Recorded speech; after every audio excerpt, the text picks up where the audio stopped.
Welcome to Paradox TV. This is episode number 1. My name is Alan. Thank you for tuning in. Firstly, let's just go back to the intro video. What is paradox? A paradox is a word. It's a Greek word. You split that word in two.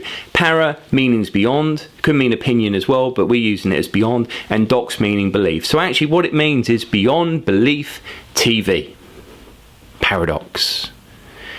We're going to be looking at a certain number of different factors in this show. We're going to be looking at something which is on the lips of everyone in the country in which I live in and love, which is the United Kingdom.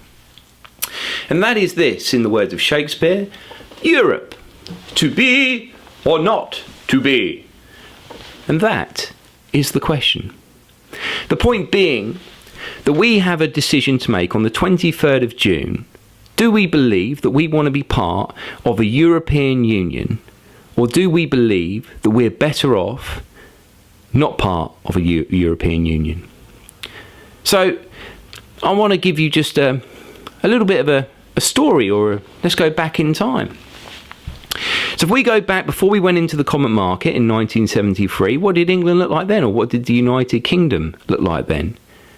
Did it look like a country that was scared and fearful, or did it look like a country that had growing industry? Did it look like a country that had proud traditions of the way we design things and the way we went about things? And then we go into a common market and into a single market, and before we know where we are, we're in a place where we're talking about globalization. A place where the people no longer have power, but all the cartels have the power. All the corporations have the power. We're being told that actually, we can't afford not to be part of Europe. But here's the thing. Whether we are part of Europe or not part of Europe, do you think we would still not trade with Europe? See, here's the other factor which just brings it all home. So if we look at it from a migration point of view, now, I don't understand why the UK would want to be as part of something where people are just free to walk across, are just free to go on their boats and just go across. I don't understand this. If we look at a country like Australia, and I've got Australian friends, and I ask them all the time, do you believe that Australia is the dream? And most of them say, do you know what, actually we do. And I ask why, and they say, well, it's a different life, it's a different lifestyle, it's a different way of doing things, and what's Australia's trick? People don't just go into the country. You have to fit a certain criteria. So you have to be self-sufficient, you have to want to go there to work. So you've got all these different factors, which means that Australia is this country where everyone wants to go to, because it becomes a country which is an exclusive in its own right, but it's exclusive to those people that care about the country. What is the UK looking like?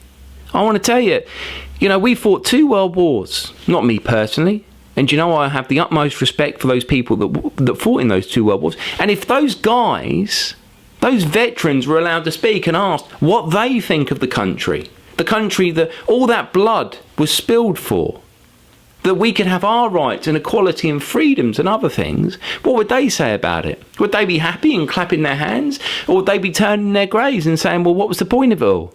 What was the point of it all for politicians just to give away everything? Why do other countries feel that the UK is just, why are we selling our country? I speak to other people who do trade in places like China and Japan and India, and they when they're over there doing their business, they say, these companies turn around to them and say, why are you selling off your country? Well, don't get us wrong, we're really appreciative that you're going to give us all this different stuff, and that's great, but why are you selling away your country? It's an interesting point to think that as politics work in this point in time, are they to the benefit of the people? No. Because the way democracy should work is democracy should work for the general. So if we vote on something as a generation, as a people, it should be that's the way things are, but it's not that way. It's done to the minority, not the majority. Everything is done to the minority. And this is what's daft. So if you want hard-hitting proof, is Europe good for the UK or is it not? Let me give you a vision of what Europe will look like outside of Europe versus what Britain will look like within Europe. And that will be on the next video. Thank you for tuning in. This is the Paradox TV channel. Stay tuned because the truth matters.